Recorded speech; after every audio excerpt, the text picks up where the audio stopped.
ในประวัติศาสตร์แห่งการก่อตั้งและสร้างสาเป็นประเทศลาวของพวกเฮาผ่านมาได้หลายร้อยปีมานั้นได้มีบรรพบุรุษของชาติลาวตั้งหลายๆคนที่สร้างชื่อเสียงโด่งดังให้คนหุ่นลูกหลานได้หำเฮียนเอาวิรกรรมของบรรดาคนเหล่านั้นเป็นต้นคุณล้อคุณเจืองเจ้าฟ้างมเจ้าไส้เศรษฐาเจ้าสุริยาวงศาเจ้าอนุวงศ์สืบทอดมาเท่าทุกวันนี้เมืองหลวงพระบางในอดีตการผ่านมาเคยได้เป็นนครหลวงอันเก่าแก่ของอาณาจักรล้านสร้างภูมิสันฐานและที่ตั้งของตัวเมืองอ้อมล้อมไปด้วยภูผาป่าไม้เขียวงามตลอดปีมีภูสีตั้งอยู่ใจกลางเมืองมีแม่น้ำสองสายที่ไหลมาเวียนบรรจบคบกันคือแม่น้ำของและน้ำขานมีภูเท่าภูนางภูสวงภูพึงที่เป็นกำแพงอ้อมตัวเมืองไว้หลวงพระบางเป็นเมืองมรดกโลกทางด้านวัฒนธรรมเป็นเมืองที่มีอายุที่เก่าแก่มีประวัติความเป็นมาอันยาวนานและอุดมหางมีทางด้านศิลปะวัฒนธรรมตระกูลลาวล้านสร้างซึ่งสถาปัตยกรรมอันเก่าแก่นี้ได้บ่งบอกถึงความเจริญรุ่งเรืองของอาณาจักรลาวล้านสร้างในเมื่อก่อน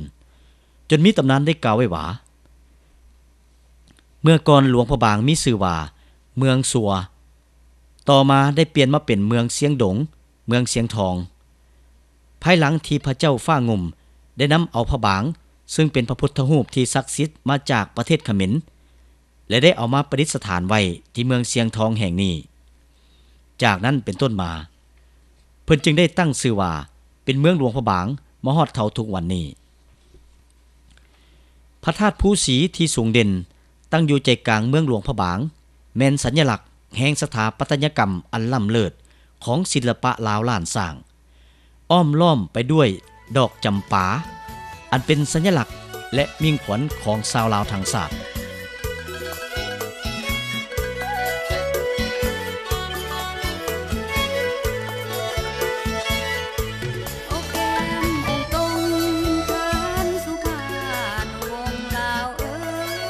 ในต้นศตวรรษที่20วันที่13กรกฎาคมปี1909ท่านสุพรรณวงศ์ได้กำเนิดขึ้นที่เมืองหลวงพระบางในครอบครัวเสื้อเจ้าราชวงศ์เป็นโอรสของเจ้ามหาอุปราชบุญคงและหม่อมคำอ้วนมีเอื้อยห่วมมันดา2คนคือเจ้าหญิงทวีวรรณและเจ้าหญิงกินดารัศมีมีอ้ายต่างมันดา2คนซึ่งเป็นผู้มีบทบาทสำคัญทางด้านประวัติศาสตร์คือเจ้าเพชรสลาดและเจ้าสุวรรณภูมิมาในสมัยยังเยาว์วัยท่านสุพรรณวงศ์ได้รับการอบรมสั่งสอนเป็นอย่างดีเพิ่นมักไปลิ้นกับเด็กน้อยทั่วไปโดยบ่ถือสั้นวรรณะของตนอันได้เฮ็ดให้เพิ่นได้รู้จักและสัมผัสกับชีวิตประจำวันของประชาชนและเกิดความเมตตารักใคร่กับประชาชนแต่อย่างน้อยเมื่ออายุได้7 ปีท่านได้เข้าโรงเรียนประถมศึกษาหลวงพระบางเพิ่นเป็นนักเรียนดุมันและมีพรสวรรค์ในหลายด้านเรียนเก่งและสอบเสงได้คะแนนดีเลิศมาตลอดจนจบชั้นประถมศึกษาสมบูรณ์ที่โรงเรียนแห่งนั้นในปี1920ท่านสุพรรณวงศ์ได้ไปเรียนต่อที่โรงเรียนมัธยมอาแบกซาโรฮานอยประเทศเวียดนามอยู่ที่นั่นเพิ่นได้ตั้งใจหำเรียนวิชาธรรมศาสตร์และสังคม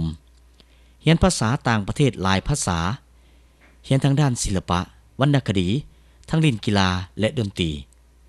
ทั้งเป็นผู้ที่มีพรสวรรค์ในการแต้มรูปและเขียนบทกวีเพิ่นได้เรียนจบแขนงวิชาวิทยาศาสตร์และอักษรศาสตร์ด้วยคะแนนดีเลิศและถูกคัดเลือกเป็นนักเรียนดีเด่นของโรงเรียนโปรเตกโตราแห่งแคว้นอินโดจีนปี1931ท่านสุพรรณวงศ์ได้ไปศึกษาต่อที่ประเทศฝรั่งและได้เข้าเรียนเกียมที่วิทยาลัยแซงลุยต่อมาในปี1934ท่านได้เซ็งเข้าเรียนต่อที่มหาวิทยาลัยขวาทางแห่งศาสตร์สาขาวิศวกรพลเรือนในเวลาเรียนอยู่มหาวิทยาลัยขวาทางแห่งศาสตร์ที่ประเทศฝรั่งท่านสุพรรณวงศ์มีความมุ่งมั่นในการเรียนเพิ่นมีความดุมั่นในการลงฝึกหัดปฏิบัติตัวจริงเพิ่นได้เดินทางไปหลายประเทศในทวีปยุโรปเบื้องตะวันออกและตะวันตกได้ไปหลายประเทศในทวีปแอฟริกาเพื่อสัมผัสกับความเป็นจริง และซอกฮู้ประสบการณ์ในด้านต่างๆท่านสุพรรณวงศ์มีพรสวรรค์ในการเรียนรู้ภาษาต่างประเทศเพิ่นสามารถเว้าได้8ภาษาที่นิยมใช้กันหลายในสากลในปี 1937 ท่านสุพรรณวงศ์ได้เรียนจบมหาวิทยาลัยขวดทางแห่งชาติที่ประเทศฝรั่งโดยได้รับใบประกาศนียบัตรวิศวกรเป็นคนทมิตของประเทศลาวภายหลังสำเร็จการศึกษาเพิ่นได้กลับตาวสู่อินโดจีนและได้รับใช้ราชการในแขนงโยธาธิการประจำอยู่ญาจางและก็ได้ประกอบส่วนสร้างสาหลายๆอย่างในปี 1938 ท่านสุพรรณวงศ์ได้สร้างครอบครัวกับนางเวียนทิกีน้ำป้าเวียงคำสุพรรณวงศ์ซึ่งเป็นบุตรสาวของท่านเวียนวันสูงและนางเลทิแง่เวลาที่รับผิดชอบเวียกงานอยู่ญาจางท่านสุพรรณวงศ์ได้ประกอบส่วนสร้างสำเร็จการสร้างขวดทางเลขที่14โครงการไฟฟ้าน้ำตกอยู่ดายินสร้างเมืองฝ่ายบายเทื่องอยู่แขวงแทงหัวประเทศเวียดนามได้ซ่อมแปลงทางเลขที่13อยู่แขวงเชียงแตงประเทศกัมพูเชียได้ถูกแต่งตั้งไปรับราชการอยู่เมืองพินแขวงสวรรณเขตเพื่อสร้างเส้นทางเลขที่23ในนั้นเพิ่นยังได้สร้างขัวข้ามเซบังเหียงในปี 1942 ท่านสุพรรณวงศ์ได้กลับคืนไปรับราชการอีกเติมเทื่อหนึ่งที่เมืองวินประเทศเวียดนามในเวลาที่ปฏิบัติหน้าที่เวียกงานอยู่เวียดนามกัมพูเชียและลาวท่านสุพรรณวงศ์ได้สร้างผลงานหลายอย่างอันเป็นที่ยอมรับในฐานะวิศวกรที่มีความรู้ความสามารถและเฮ็ดแท้ทำจริง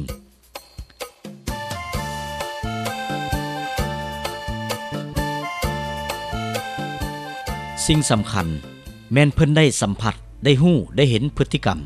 และการกระทำของพวกจักรพรรดิลาวเมืองขึ้นฝรั่งที่มีต่อคนของบรรดาประเทศที่เป็นหัวเมืองขึ้นเป็นต้นการจำแนกเชื้อชาติการแบ่งชั้นวรรณะการกดขี่ข่มเหงความอยุติธรรมการปุ้นสะดมและการกดขี่ขูดรีดที่มีต่อประชาชนอินโดจีนบรรดาเหตุการณ์ทั้งหมดเหล่านั้นได้ส่งผลสะท้อนกระทบโดยกงต่อสภาพแนวคิดจิตใจของท่านสุพรรณวงศ์และจำต้องให้เพิ่นต้องเลือกเอาเส้นทางเดินแห่งชีวิตคือ 1. สืบต่อเป็นข้าราชการรับใช้เจตจำนงของพวกจักรพรรดิลาวเมืองขึ้นฝรั่ง 2. ก้าวสู่เส้นทางแห่งการต่อสู้เพื่อกอบกู้เอาความเป็นเอกราชอิสรภาพมาสู่ประเทศชาติและนำเอาสิทธิ์เป็นเจ้ามาให้ประชาชนลาวบรรดาเผ่าท่านสุพรรณวงศ์ได้ตัดสินใจเลือกเอาการต่อสู้ปลดปล่อยออกจากการกดขี่ข่มเหงและการกดขี่ขูดรีดของพวกลาวเมืองขึ้นฝรั่งในเดือนตุลาปี 1945 ท่านได้เดินทางกลับขึ้นประเทศตามเส้นทางเลขที่เก่าเมื่อมาฮอดเมืองเซโปนท่านได้กล่าวคำปราศัยต่อประชาชนที่มาร่วมชุมนุมต้อนรับอย่างหลวงหลายท่านได้กล่าวว่าแผ่นดินลาวต้องเป็นคนลาวเป็นเจ้าของฉะนั้นพวกเขาต้องสามัคคีกันโฮมแห้งกันต่อสู้กู้ชาติอันแสนหักของพวกเขาคืนมาให้ได้คำเว้าดังกล่าวนั้นได้เป็นกระแสปลุกใจรักชาติของประชาชนบรรดาเผ่านี่แม่นจุดเริ่มต้นแห่งแปลวไฟปฏิวัติอันยิ่งใหญ่ของท่านสุพรรณวงศ์ท่านได้เคลื่อนไหวปลุกระดมน้ำใจรักชาติและก่อสร้างกำลังต่อสู้เป็นต้นแม่นอยู่สวรรณเขตอยู่เมืองท่าแขกเพื่อกะเกียมให้แก่การยึดอำนาจและประกาศความเป็นเอกราชของลาว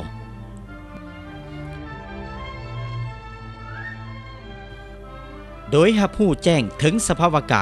การเมืองของโลกพอมีการเปลี่ยนแปลงเดือนพฤษภาคมปี 1945 กองทัพแดงโซเวียตได้ตีเอาชนะพวกฟาสซิสต์ฮิตเลอร์และปลดปล่อยบรรดาประเทศยุโรปตะวันออกตีแย่เข้าไปถึงแบกแหล่งเห็นให้พวกฟาสซิสต์ต้องยอมจำนนอยู่เขตอาซีพวกฟาสซิสต์ญี่ปุ่นได้ปราศัยสงครามและยอมจำนนประชาชนเวียดนามก็ลุกขึ้นยึดอำนาจการปกครองในขณะที่ขบวนการปฏิวัติของประชาชนใน3ประเทศอินโดจีนพ่วงขึ้นสู่กระแสสูงวันที่23เดือน8ปี 1945 ขบวนของประชาชนที่รักชาติได้ลุกขึ้นยึดอำนาจการปกครองอยู่เวียงจันทน์และประกาศประเทศลาวเป็นเอกราชในวันที่12เดือน10ปี 1945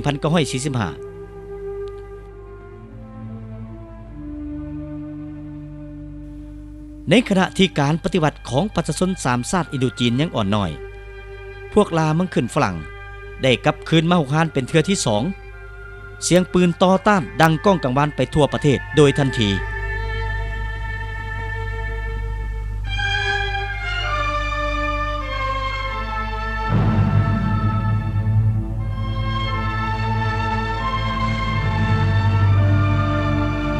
ในดินแดนลาวก็ได้มีการสร้างตั้งบรรดาหากฐานการปฏิวัติขึ้นอย่างต่อเนื่อง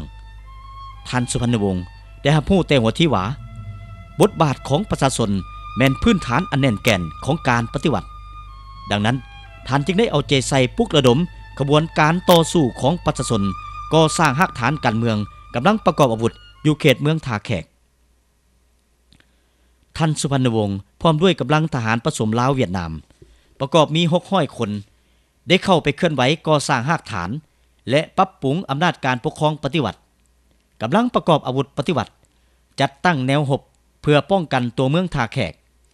ในขณะนั้นท่านสุพรรณวงศ์ได้ถูกแต่งตั้งเป็นรัฐมนตรีกระทรวงการต่างประเทศ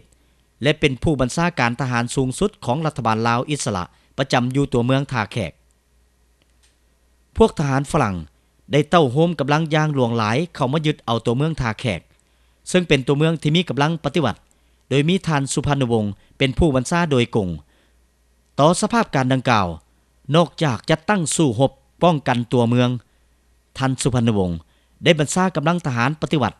ออกไปบุกโจมตีกองบัญชาการทหารฝรั่งอยู่ทิศใต้ของตัวเมืองท่าแขกเฮ็ดให้พวกเขาเสียหายอย่างหนักและล่าถอยไป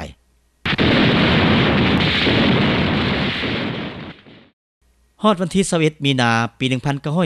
1946 พวกฝรั่งได้เปิดฉากบุกโจมตีเข้าตัวเมืองท่าแขกโดยใช้2 กองพันทหารลาบรถหุ้มเกาะปืนใหญ่และยนต์ขับไล่บุกเข้ามาเทื่อละก้าวท่านสุพรรณวงศ์ได้ทุนเทียงบัญชากำลังทหารที่ได้เกียมพร้อมอยู่แล้วตีต้านคืนอย่างพิละอาจหาญเฮ็ดให้ศัตรูล่มตายเสียหายอย่างหลวงหลายการสู้รบเป็นไปอย่างดุเดือดและนองเลือดนักรบปฏิวัติและประชาชนได้ไหลอาบไปทั่วตัวเมืองเมื่อสังเกตเห็นว่ากำลังน้อยกว่าบ่สามารถรักษาตัวเมืองท่าแขกไว้ได้เพิ่นได้ทุนเทียงบัญชาทหารสู้รบจนถึงวินาทีสุดท้ายย้อนว่าเล็กหลายกว่าฐานเพื่อรักษากำลังปฏิวัติไว้ต่อสู้ให้ยาวนานต่อหน้าสภาพการดังกล่าวกองบัญชาการสู้รบได้ห้องขอให้ท่านสุพรรณวงศ์อพยพข้ามน้ำของแต่เพิ่นก็บ่ยอมเพิ่นได้ตัดสินใจสู้รบต่อจนบ่สามารถรับมือกับกำลังของทหารฝรั่งจึงตัดสินใจถอนกำลังพร้อมกับพนักงานในกองบัญชาการข้ามน้ำของในเวลาที่เรือจักรของท่านสุพรรณวงศ์พร้อมแล่นไปฮอดกลางแม่น้ำของก็ได้ถูกยนต์ขับไล่ของศัตรูยิงใส่อย่างโหดร้ายป่าเถื่อนเฮ็ดให้ท่านสุพรรณวงศ์ถูกบาดเจ็บสาหัสแต่เพิ่นก็ยังตั้งสติทุนเทียงถึงว่าการต่อสู้เพื่อปกป้องรักษาตัวเมืองท่าแขกบ่สำเร็จผลก็ตามแต่วีรกรรมอันยิ่งใหญ่และแบบอย่างอันกล้าแก่นของท่านสุพรรณวงศ์ในวันที่21 มีนาปี 1946 ประวัติศาสตร์นั้นยังคงฝังลึกอยู่ในความทรงจำของประชาชนชาวเมืองท่าแขกก็คือประชาชนลาวบรรดาเผ่าในทั่วประเทศมาจนเท่าทุกวันนี้เพื่อเป็นการระลึกถึงวีรกรรมอันโดดเด่นของท่านสุพรรณวงศ์ในเหตุการณ์ตอนนั้นพ่อเฒ่าธรรมศิลป์อายุ90 กว่าปีผู้ที่ได้ร่วมขบวนการในตอนนั้นท่านได้กล่าวถึงความองอาจกล้าหาญในการบัญชาสู้รบกับทหารฝรั่งของท่านสุพรรณวงศ์ท่านได้เล่าถึงเหตุการณ์นั้นว่าในเวลานั้นมันอยู่โนนลงเลยตะปงมันยิงปืนโคกมาตกอยู่กับตัวอันนั้นบอนที่ตั้งโรงเรียนนั่นแพทย์สมอนี่แหละมันใกล้กับสำนักสเต็กสุพรรณวงศ์ทหารป้องกันเพื่อให้เซิร์ชให้ข้ามในเวลา